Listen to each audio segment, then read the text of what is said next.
Page number 51 પર આપેલ વિચારો અને શોધોમાં પહેલો, નીચેની દરેક ગ્રીડમાં એને આકૃતિમાંના અન્ય ગ્રીડ બિંદુઓ સાથે જોડીને મેળવો લઘુકોણ. એક ઉદાહરણ આપેલું છે કે લઘુકોણ આવી રીતના, તો આપણે બીજો લઘુકોણ બનાવીએ.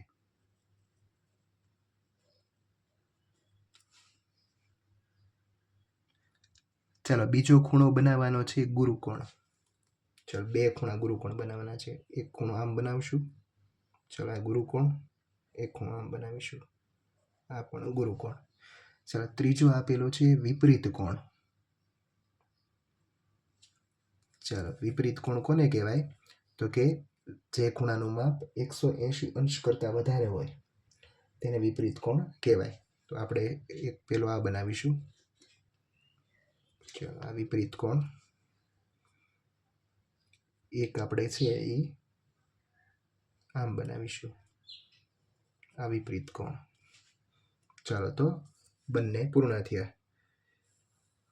ચાલો, ત્યારબાદ બીજો પ્રશ્ન આપેલો છે, કોણ માપકનો ઉપયોગ કરીને દરેક ખૂણાનું માપ માપો. ત્યારબાદ દરેક ખૂણાને લઘુકોણ, ગુરુકોણ, કાટકોણ અથવા વિપરીત કોણ તરીકે વર્ગીકૃત કરો. ચાલો, હવે આપણે કોણ માપકથી જુદા જુદા ખૂણા માપીએ. ચાલો, અહીં પહેલો ખૂણો આપેલો છે, આપણે માપીએ. પહેલો ખૂણો છે માફ ખૂણો, લખતા પણ જઈએ, PTR. કેટલા અંશ થશે? અહીં 31 અંશ થાય છે, 30ની સેજ ઉપર. પછી બીજું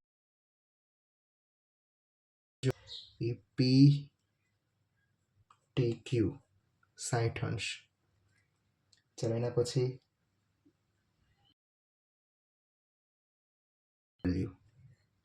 104 અંશ. 105માં થોડુંક ઓછું છે એટલા માટે. અને ખૂણો WTP. હવે આ WTP તો આપણે જોઈએ, અને W, આ T અને P. ચાલો, હવે આ વિપરીત કોણ અહીં આપેલો છે. હવે આ વિપરીત કોણનું ખૂણાનું માપ આપણે શોધવાનું છે.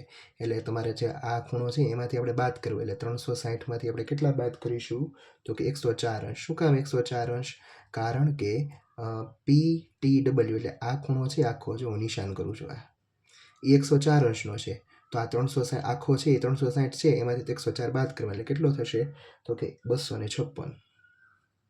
ચાલો, હવે તમારે એને લઘુકોણ, ગુરુકોણ, કાટકોણ, વિપરીત કોણ. તો આ કયો આવશે? તો કે લઘુકોણ. આ પણ લઘુકોણ. 104 એટલે ગુરુકોણ અને 256 એટલે વિપરીત કોણ. ચાલો, અહીં તમારે